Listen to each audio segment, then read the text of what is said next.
Tax bar association शनिवार को tax bar कुंभ का आयोजन किया गया, जिसमें आयकर और जीएसटी पर मंथन हुआ है।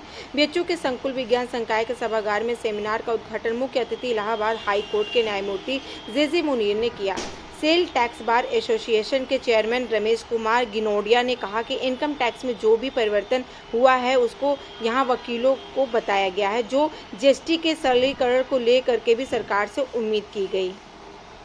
रमेश कुमार गिनोडिया एडवोकेट, ये सेमिनार आयोजित हुआ है, इसका चेयरमैन हूँ अधिवेशन समिति का। तो ये ज्ञान कुंभ के माध्यम से क्या यहाँ पर आयोजित किया गया, क्या बताने की कोशिश की जा रही है? तो जो इनकम टैक्स और सेल्स टैक्स में वर्तमान परिवर्तन हुए हैं, नए बिल आए हैं, उसके बारे में जानकारी देना, और जीएसटी के कई ज्वलंत विषय हैं, इनकम टैक्स के ज्वलंत विषय में है, उससे देश के भिन्न भिन्न प्रदेशों से आए हुए अधिवक्ताओं अपना जो वक्तव्य देंगे उससे सभी का लाभ होगा। तो ज्ञानवर्धन करना ही हमारा प्रमुख ध्येय है।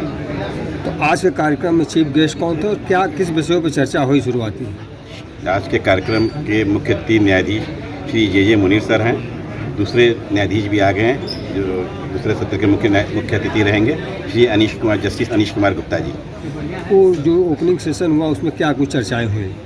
ओपनिंग सेशन में थोड़ा सा विनोद था, तो ये हम लोग फर्स्ट टेक्निकल सेशन उसको कहते हैं। अच्छा। उसमें एक इनकम टैक्स का विषय लिया गया, कैपिटल गेन और उन चीज़ों पे, और एक जीएसटी से संबंधित लिया गया। इंदौर से श्री राजेश मेहता जी आए थे, जिन्होंने इनकम टैक्स के जो नए अमेंडमेंट्स हुए हैं उसके बारे में बताया, और हमारे जीडी दुबे जी ने, जो बनारस के ही हैं, जीएसटी में जो एक्ट में अमेंडमेंट हुआ है उसके बारे में बताया। तो इससे आम लोगों को क्या लाभ होने वाला है? ये देखिए, जीएसटी और इनकम टैक्स ऐसा है ना कि हर आदमी इससे संबंधित है, जी, व्यापारी हों, अधिवक्ता हों, अधिकारी हों। तो जो हमको व्यक्ति ही नहीं समझ में आएगा हम उसका करेंगे। तो इसमें देखिए काफ़ी व्यापारी वर्ग भी सम्मिलित हुआ है। अच्छा।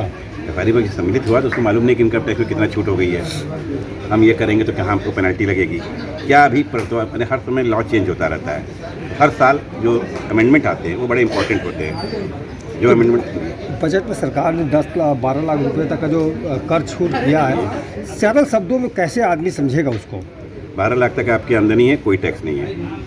उस टैक्स स्लैब से ना कन्फ्यूज होगी, 4 लाख तक ये 5%, फिर 8 लाख तक 10%, और उसके बाद 15%, 8, 10, 12 किया है। लेकिन टोटल जो रिबेट है 12 लाख पे जो भी टैक्स आता है, आप देख सकते हैं, जैसे 4 लाख पे 5% के हिसाब से 20,000 आता है जी। वो एक बेसिक एग्जाम्पशन होता है। उसके बाद 5% 10% 60,000 तक की छूट दे दी है, तो 12 लाख पे 60,000 टैक्स बनता है, वो छूट हो जाता है।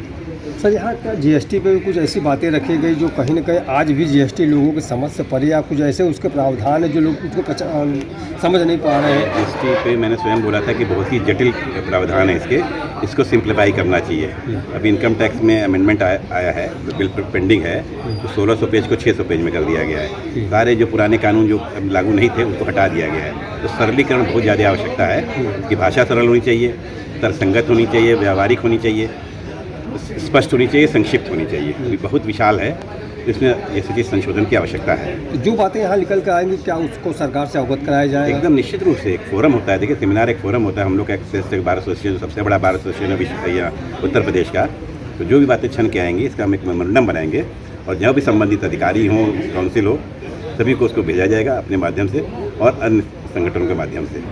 निश्चित रूप से हमको उसका लाभ मिलेगा।